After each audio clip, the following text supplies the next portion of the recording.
मैंने जब स्टार्ट किया तो मेरा माइंडसेट यही था कि मैंने अपनी वर्चुअल रियलिटी गेमिंग्स को ही आगे लेके चलना है। कोविड स्टार्ट हुआ तो उसमें जो इंटरटेनमेंट इंडस्ट्री और एयरलाइन इंडस्ट्री काफ़ी इम्पैक्ट पड़ा इन पे। प्राइवेट लेबल जो है it needs investment point of view से इसमें इन्वेस्टमेंट ज़्यादा चाहिए। जो रिस्क है वो आपका ज़्यादा होता है इसके अंदर एज़ कम्पेयर टू होलसेल। लेकिन होलसेल में आपको ये है कि आप एक थोड़े बजट के साथ भी होलसेल बिज़नेस स्टार्ट कर सकते हैं। लॉन्ग टर्म अगर बात करें कि एसेट बिल्डिंग और हम इसकी बात करें तो ये PL is the best thing. एक तो मैं ये बताना चाहूँ कि ये क्विक स्कीम नहीं है कि आज आपने पैसा लगाया और कल आपको आना स्टार्ट हो गया। जो मेरे 3 मॉडल्स में से एक मॉडल होलसेल है, मैं आपको उसकी बता देता हूँ। उसकी मंथली इनकम जो है वो रफली 1000 से 1200 पाउंड के दरमियान, तो रफली पाकिस्तानी वो 2-2.5 लाख रुपये बनते हैं।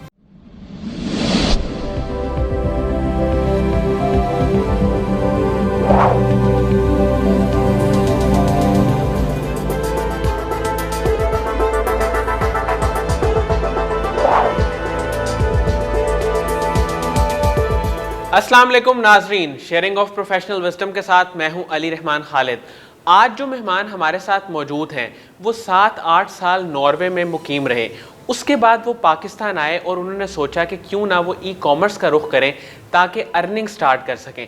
इसी तरह उन्होंने ई-कॉमर्स का रुख किया और तीनों डोमेन्स में काम किया। पहले बतौर वर्चुअल असिस्टेंट काम किया, फिर प्राइवेट लेबल और होलसेल बिजनेस में भी काम किया। हम इनसे जानेंगे कि सबसे ज़्यादा प्रॉफिट किस डोमेन में है और ये ई-कॉमर्स में क्यों आए, इनका विजन और मिशन क्या था। आइए इनसे मुलाकात करते हैं। बहुत बहुत शुक्रिया मोहम्मद ज़बीउल्लाह खान साहब आपकी तशरीफ़ आवरी का। सर, सबसे पहले तो मुझे ये बताएं कि आपका ताल्लुक वर्चुअल रियलिटी गेमिंग से था, उससे फिर आप ई-कॉमर्स की तरफ आए। ये सफ़र आपने कैसे तय किया, क्या विजन था, क्या मोटिवेशन थी? देखिए जी, स्टार्ट में जब मैंने स्टार्ट किया तो मेरा माइंडसेट यही था कि मैंने अपनी वर्चुअल रियलिटी गेमिंग्स को ही आगे लेके चलना है। लेकिन जब ये 2018 में ग़ालिबन एंड में जो ये कोविड स्टार्ट हुआ तो उसमें मुझे काफ़ी ज़्यादा मुश्किलात आई बिज़नेस की। जैसे कि आपको पता है कि पूरे दुनिया में जो इंटरटेनमेंट इंडस्ट्री और एयरलाइन इंडस्ट्री काफ़ी इम्पैक्ट पड़ा इन पे। तो फिर मुझे ये सोचने में मजबूर हो गया कि मुझे कुछ ऐसा करना चाहिए जिसकी मुझे कोई किसी चीज़ का बाउंड ना करना पड़े ना मुझे अपने आप को। तो वो मुझे एक ही चीज़ नज़र आ रही थी, वो थी ऑनलाइन बिज़नेस की। अब ऑनलाइन बिज़नेस के अंदर भी काफ़ी ज़्यादा चीज़ें हैं, तो मैं फिर सर्च आउट करने लग पड़ा कि वो कौन सा बिज़नेस है जो सस्टेनेबल भी हो, जिसमें ग्रोथ भी ज़्यादा हो और जिसकी हेल्प भी आपको इजीली अवेलेबल हो जाए। तो वहाँ से मुझे एक आइडिया आया, तो मैंने उसकी सर्च आउट स्टार्ट की। तो मुझे काफ़ी अच्छे लोग मिले अलॉन्ग द वे, तो वहाँ से फिर मुझे आइडिया आया कि मैंने ये स्टार्ट करना है। सर, आपने माशाल्लाह तीनों डोमेन्स में काम किया, बतौर वर्चुअल असिस्टेंट भी काम किया, प्राइवेट लेबल बिज़नेस में भी और होलसेल बिज़नेस में भी।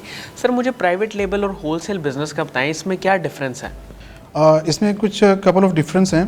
प्राइवेट लेबल जो है it needs investment point of view से इसमें इन्वेस्टमेंट ज़्यादा चाहिए।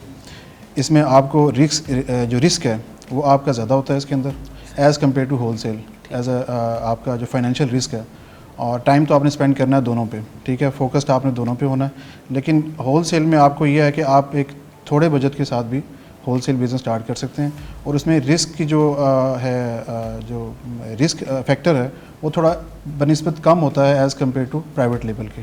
क्योंकि प्राइवेट लेवल में आप ज़्यादा इन्वेस्ट करते हैं और आप एक प्रोडक्ट के ऊपर सारा कुछ इन्वेस्ट कर रहे होते हैं, तो यू नेवर नो कि सिचुएशन चेंज हो जाए एकदम से और आपकी जो प्रोडक्ट हर तरीके से अप्रूव्ड हुई है वो किसी भी तरह वो फ्लॉप हो जाए और आपके सारे पैसे वहाँ पे आप लूज़ कर सकते हैं। लेकिन होलसेल में आप ऑलरेडी रनिंग बिज़नेस को, ऑलरेडी रनिंग प्रोडक्ट्स को परचेज़ करके ब्रांड से अप्रूवल लेकर तो फिर आप उसको रीसेल करते हैं अमेज़ॉन मार्केट प्लेस के ऊपर। तो उसकी रिस्क की फैक्टर कम होता है, इन्वेस्टमेंट कम रिक्वायर्ड होती है। सही। प्रॉफिट के चांसेस किस में ज़्यादा हैं? देखें, अगर हम लॉन्ग टर्म देखें, लॉन्ग टर्म अगर बात करें कि एसेट बिल्डिंग और हम इसकी बात करें तो ये PL is the best thing, ठीक है। चूँकि जैसे कहते हैं ना कि जितना गुड़ डालोगे उतना मीठा होगा, तो इसी तरह PL के अंदर आप ज़्यादा पैसा लगाते हो लेकिन रिस्क फैक्टर ज़्यादा होता है, लेकिन आपको उसकी जो मुतबादल है वो एक अच्छी चीज़ मिलती है, वो है आपकी जो एसेट है वो बिल्ड होता है।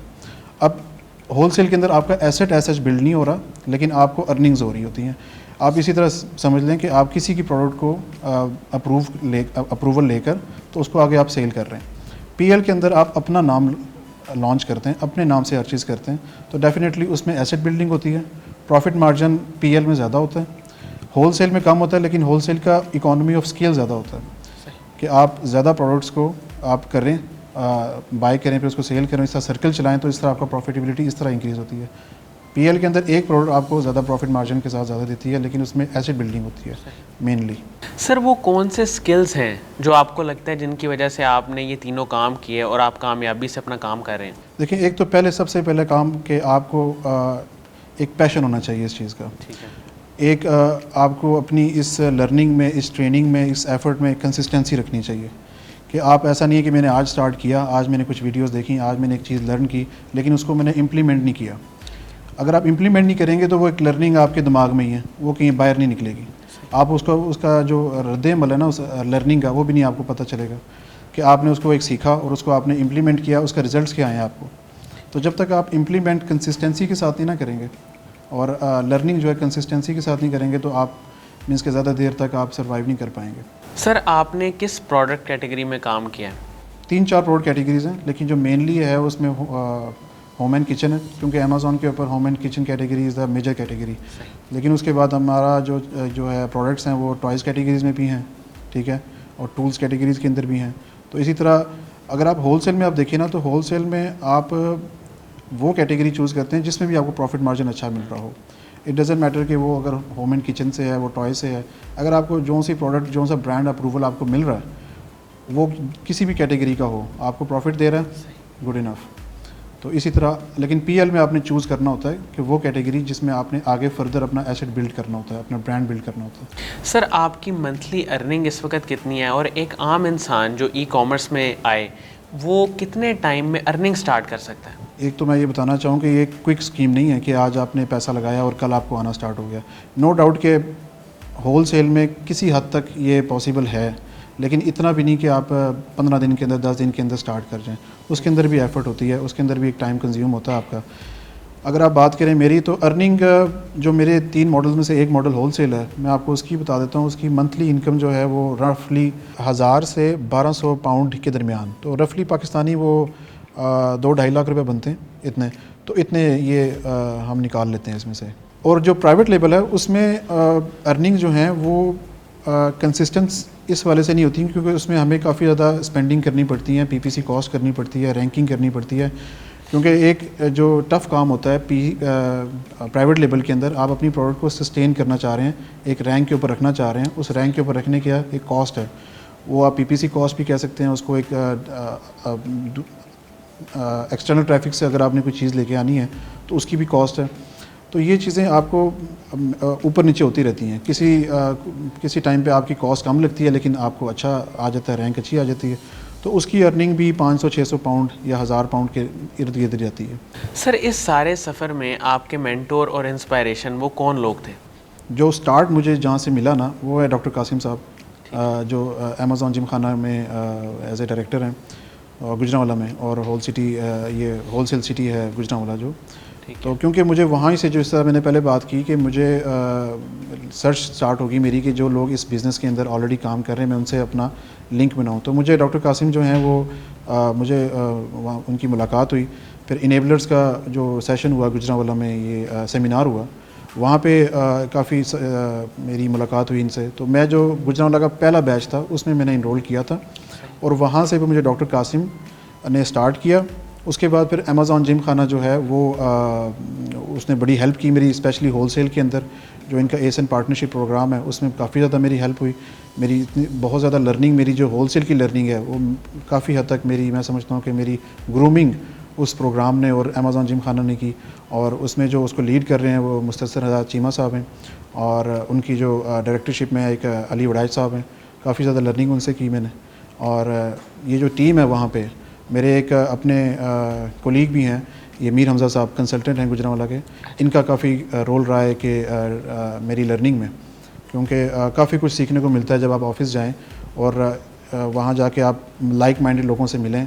तो इस अमेज़ॉन के हवाले से, क्योंकि बहुत चैलेंजिंग चीज़ है ये इतना आसान नहीं है जिस तरह हम समझते हैं। काफ़ी ज़्यादा जब आप जाते हैं इस फील्ड के अंदर तो काफ़ी चीज़ें आपको जो समझ में नहीं आ रही होती कि वो फिर आपको नेट से ढूंढनी पड़ती हैं, कोई स्कैटर्ड इन्फॉर्मेशन मिलती है आपको। तो जो ऑलरेडी एक्सपीरियंस लोग हैं उनसे काफ़ी ज़्यादा हेल्प मिल जाती है। तो करंटली जो है वो मैं जो अमेज़ॉन जिम खाना के अंदर ही एटलीस्ट 10 से 15 सेलर्स जो हैं उनको मैं हैंडल कर रहा हूँ, उनके अकाउंट्स को, ठीक है। और उनकी अब मेरी लर्निंग इस तरह उन्होंने की है कि मैं अब आगे प्रॉब्लम सॉल्विंग जो एटीट्यूड है हमारा, तो हमारा जो अमेज़ॉन जिम खाना में एटीट्यूड होता है वो होता है प्रॉब्लम सॉल्विंग। प्रॉब्लम तो आनी ही आनी है, ठीक है, हर बिज़नेस में आती है, लेकिन उसकी जो सोल्यूशन है वो कैसे निकालना है। फिर हम वो केस स्टडीज़ देखते हैं कि दूसरे जो अकाउंट है उनमें ये मसला आया है तो इसमें ये मसला ना आए, तो केस स्टडीज़ को लेके चलते हैं हम, और उससे हम जो प्रॉब्लम सॉल्विंग एटीट्यूड है वो हम आगे डिलीवर भी करते हैं, और हमारा अपना भी यही है कि हम उस प्रॉब्लम को जल्द से जल्द कैसे सॉल्व करें। सर, साकिब अज़हर साहब का एक विज़न है, वो लोगों को इनेबल करना चाहते हैं और उनकी सोच है कि पाकिस्तान से बेरोज़गारी को ख़त्म किया जाए, उनके बारे में आप क्या कहेंगे?